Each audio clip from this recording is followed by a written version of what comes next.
지난주 복습하겠습니다. 지난주 에스겔서였습니다. 에스겔서. 남유다가 바벨론의 공격을 당했죠. 당해서 총 3번의 포로로 잡혀갑니다. 첫 번째가 다니엘과 세 친구, 두 번째가 지난주에 보셨던 에스겔이었습니다. 에스겔은 제사장이었는데, 제사장, 거기 포로로 간 뒤에 거기서 이제 하나님의 음성을 듣고 그때부터 선지자로서 말씀을 선포했다. 그래서 에스겔서는 내용은 유다가 망하기 전과 후로 구분되는데, 유다가 망하기 전에는 이 에스겔 선지서가 유다의 불순종을 지적하고 그 죄로 인해 심판이 있을 것이다. 그러니까 너희는 회개해라, 바르게 믿어라 라는 메시지하고, 반대로 다른 선지자가 이제 또 뭘 얘기했냐면, 괜찮다. 전쟁이 일어나도 안전할 것이다. 괜찮다라고 하는 이 사람을 조심해라 라고 에스겔이 경고하는 내용이었고요.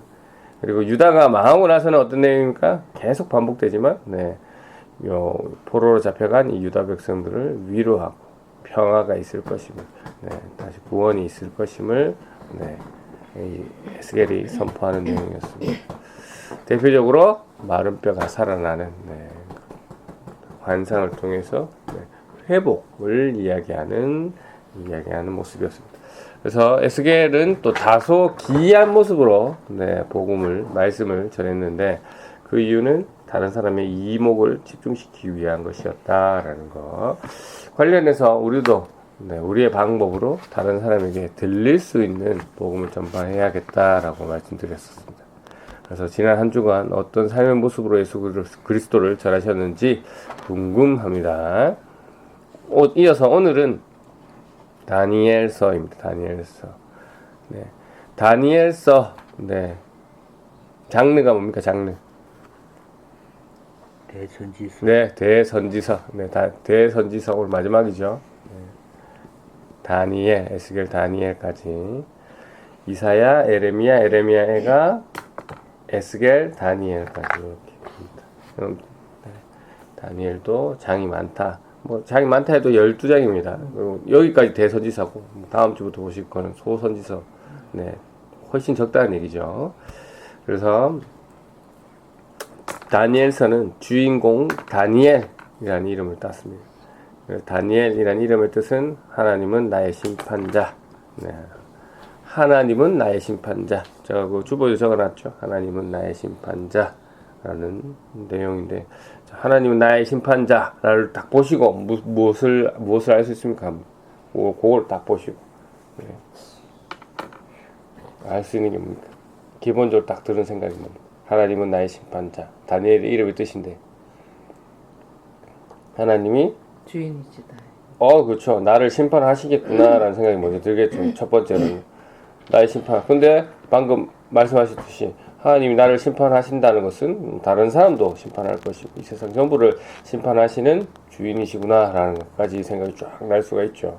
그래서 다니엘의 내용은 이름 뜻과 마찬가지로 종말이 있을 것이고 그때는 하나님의 심판이 있을 것이다 라는 그 메시지.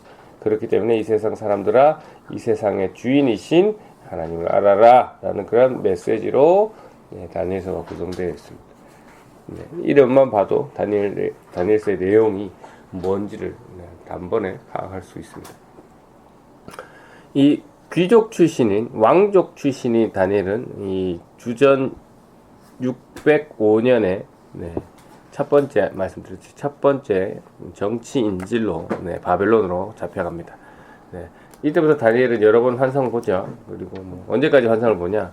이 바벨론이 페르시아한테 망하고 또 다니엘은 거기서 뭐합니까? 계속해서 높은 관직을 유지하잖아요. 그때도 다니엘은 환상을 봅니다. 두 나라와 여러 왕을 다니엘은 섬기게 되죠. 이 다니엘서를 문학적 분류로 이야기하면 묵시라고 합니다. 묵시라고 구분하고 있습니다. 이 뜻은 뭐냐면 계시라는 뜻과 감추인 것을 드러내는 것. 그러니까 계시라는 뜻이 있고 묵시라는 것이 계시라는 뜻과 또 감추인 것을 드러내는 것이라는 뜻을 가지고 있습니다. 네. 그래서 이 묵시문학의 특징을 먼저 말씀드리면 하나님의 계획이 어떻다라는 것을 신비스럽게 계시하고 있어요. 네. 그렇기 때문에 상징적인 용어를 쓰고요. 숫자를 사용하기도 하고 또 초현실적인 이미지, 그러니까 현실에서는 절대 있을 수 없는 그런 이미지들이 나오고 또 미래에 대한 환상들을 많이 사용하는 것이 이 묵시문학들의 특징입니다. 그래서 예전부터 다니엘서를 읽으면 이 다니엘에 나오는 다니엘이 생활하는 모습이 기록된 1장에서 6장까지는 우리가 이해를 잘 됩니다. 다니엘이 어떻게 행동하고 어떤 모습이 있었는지 이해 잘 되는데 7장부터 마지막 12장까지 환상의 다니엘이 본 환상의 내용이 나오면 이게 무슨 내용이야? 알아서 이해하기가 사실 어렵죠. 그래서 또 다니엘 특징이 또 있는데요. 다니엘 특징은 구조적으로 어떻게 되어 있냐면 연결되어 있습니다. 그러니까 어떻게 되냐면 1장하고 6장하고 연결되어 있고 2장하고 7장, 3장하고 8장 이렇게 연결되는데 1장하고 6장은 무슨 얘기냐면 다니엘이 주변의 압박을 거부하고 자신의 신념을 지키는 그러한 이야기들입니다. 1장에서는 잘 아시다시피 왕이 주는 음식을 먹지 않겠다라고 좀 전에도 읽었죠. 먹지 않겠다라는 그러한 얘기를 하고 그 다음 6장에서는 다니엘을 시기한 그 질투, 그러니까 다른 신하들이 꾀를 내서 왕위에는 다른 신에게 기도도 하지 말라고 했는데 다니엘은 뭐합니까? 습관에 따라 하나님께 기도하죠. 그래서 다니엘이 어디로 갑니까? 사자굴에 들어가잖아요. 그렇게 자신의 신념을 지키는 상태. 1장, 6장 연결되어 있습니다. 그 다음에 재밌죠? 2장, 7장 이 4개의 나라에 대해서 다루고 있습니다. 2장은 다니엘이 느부갓네살 왕이 꿈꾸음에 대해서 풀이해주는 내용, 7장도 역시 4짐승에 대한 꿈풀이 내용이 되어 있습니다. 그래서 이거는 다 4개의 나라에 대해서 예언한다 라는 것이고, 그 다음에 또 3장과 8장이 또 연결되어 있는데요. 하나님께 예배드리는 왕들이 하지 말라라 하는 내용, 그런 내용들이 들어있습니다. 그 다음에 4장과 9장은 4장은 7년의 형벌에 대해서, 9장은 70일의 형벌의 계획에 대해서 또 나와 있습니다. 그 다음에 마지막 5장, 10장, 11장, 12장은 다가오고 있는 종말에 대해서 이야기하고 있습니다. 그렇게 다니엘은 그렇게 연결되어 있는데요.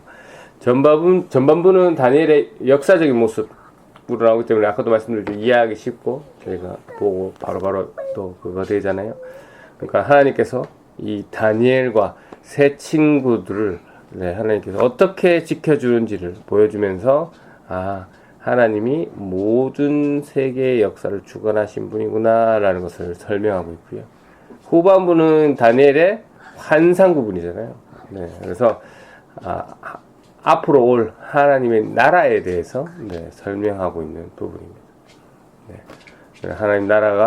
하나님의 영원한 나라가 오기 전까지는 하나님 백성들이 고난을 당할 것인데 이방 나라로부터 박해를 받을 것이다 라는 그러한 메시지가 환상에 들어가 있습니다. 이 다니엘서 누가 읽습니까? 다니엘서 누가 읽을까요? 다니엘서를 다니엘이 썼잖아요. 그럼 누가 읽겠어요? 첫 번째 독자가 누굽니까? 물론 오늘날 우리도 읽지만 다니엘이 누가 읽으라고 이걸 썼습니까? 배경이 어떻게 돼요? 다니엘이 지금 어떤 상태입니까?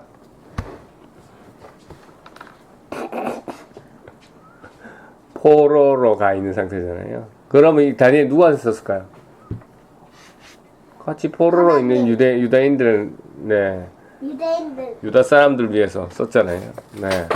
포로 중에 있는 유다 사람들. 그래서 뭘 얘기합니까? 너희가 포로 중에 있지만 다니엘과 새 친구처럼 너희가 행동을 한다면, 다니엘과 새 친구가 어떤 행동을 했습니까? 하나님께 대해서 믿음을 지켰잖아요. 계속 그래서 하나님께서 똑같이 너희를 지켜주실 것이고, 즉 구원해 주실 것이고 형통하게 해줄 것이다 라는 거. 이방 나라들의 시간들은 뭐 강력해 보이지만 일시적이고 언젠가는 끝나겠지만, 네, 하나님의 나라의 시간은 영원한 그런 나라가 될 것이다 라는 내용이 있습니다. 오늘 이 다니엘서의 내용을 함께 살펴봤는데요. 이 다니엘서, 앞에는 얘기하기 쉽고 두 번째 환상부터는 어렵고 이런데 핵심이 뭘까요? 핵심. 다니엘이 고난 가운데 신앙을 지켰다라는 것이 핵심일까요? 뭐 그것도 한 내용이지만, 이 책이 쓰여진 목적이 뭘까요? 이 내용도 분명히 다니엘서 안에 들었습니다. 그 다음에 또 아니면 다니엘이 미래에 대한, 내 나라에 대한 이야기, 앞으로 여러 가지 미래 종말에 대한 이야기를 다니엘이 하는데, 그거에 대한, 그 환상에 대한 이야기가 핵심일까요? 이 내용도 다니엘서 다 있죠. 근데 다니엘서 이걸 왜 썼냐 말이죠. 왜 썼냐? 독자가 누굽니까? 왜 썼냐를 알려면 독자가 누군지 알면 되잖아요. 아까 1차 독자가 누가라 했죠?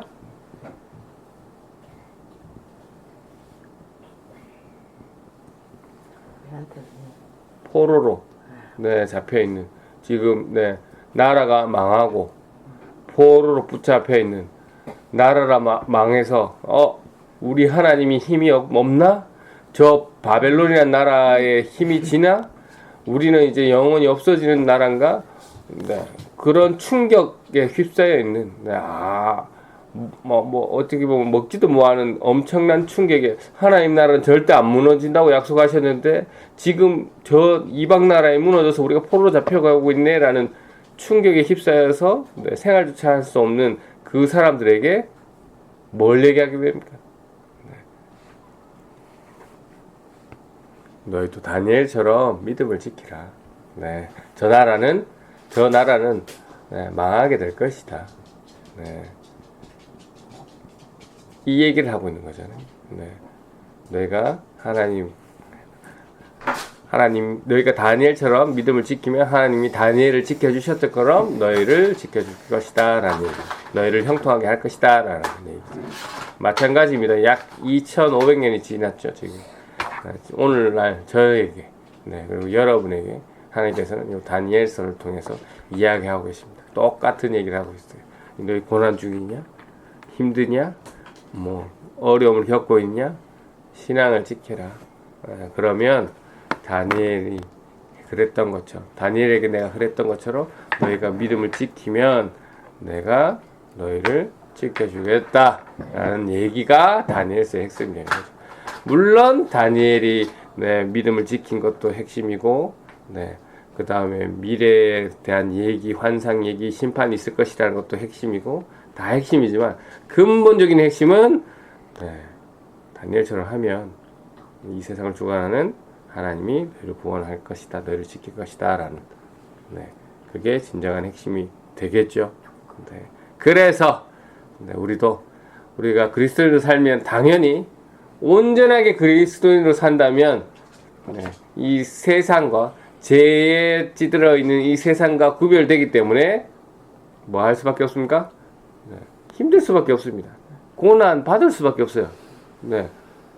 왜냐면 우리는 죄를 벗어나려고 노력하는 사람이고, 세상은 죄를 짓도록 살아가는 사람들이기 때문에 점점 구별될 수밖에 없죠. 그렇기 때문에 그럴 때 그 고난을 견디고 이겨낸다면, 하나님께서 믿음을 지킨다면 하나님께서 너희를 지켜주실 것이다.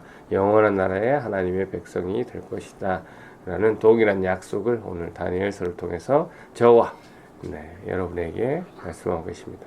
이 구약에서 묵시를 하면, 대표적인 묵시를 하면 오늘 다니엘서, 그 다음에 신약의 대표적인 묵시를 하면 뭐라고요? 요한계시록. 맞습니다. 두 책 모두 특징이 환상, 그 다음에 예언, 상징, 종말, 이런 내용들이 기록되어 있습니다. 그래서 우리가 이해하기가 사실은 어렵죠. 어렵습니다. 환상이 묵시문학이 이해하기 어렵습니다. 하지만 네, 그 묵시문학의 특징, 그 묵시문학이 전하고자 하는 내용, 하나님은 이 세상을 그 심판을 통해서 주관하실 분이고 결국 승리자는 하나님이시다. 그러니까 하나님이 반드시 승리하신다라는 그 내용. 그래서 그 하나님을 우리가 믿으면 우리도 하나님처럼 승리할 것이다. 그러니까 너희도 소망을 가져라. 이 힘든 가운데 있는 너희들아 소망을 가져라 라는 내용이 주입니다. 주. 그래서 다른 거를 막 가지치고 막 가고 막 그렇게 하면 안 됩니다. 요한계시록 이 세상이 망한다는 얘기가 아니고요. 네. 다니엘서 이 세상에 끝이 있으니까 이 종말을 두려워하라는 얘기가 아니고요. 예. 꿈과 희망을 가지라는 얘기입니다. 네. 그게 핵심의 핵심입니다. 그렇게 이해하시면 되겠습니다. 그래서 지금 우리들의 모습을 한번 살펴봤으면 좋겠습니다. 포로 생활에 힘들어서 소망도 없이 좌절하며 네, 힘들게만 사는 그러한 그 유다인들의 모습이 우리의 모습은 아닌가 한번 생각해 보세요. 아니면 끝을 아는 자로서 그리고 그 끝의 주인이 누군지 아는 자로서 소망을 꿈꾸며 사는 그런 우리의 모습인지 한번 자신의 삶을 이 시간 한번 되돌아보시기 바랍니다. 네. 답은 오직 믿음. 오직 예수 그리스도를 믿는 믿음으로 우리가 오늘도 내일도 네, 고난이 항상 있겠지만 네, 소망 이 세상의 주인이신 소망을 우리가 꿈꾸며 네, 살아가는 저와 여러분이 지혜 있는 네, 지혜자가 되시기를 네, 주님의 이름으로 축원합니다. 감사합니다. 이 시간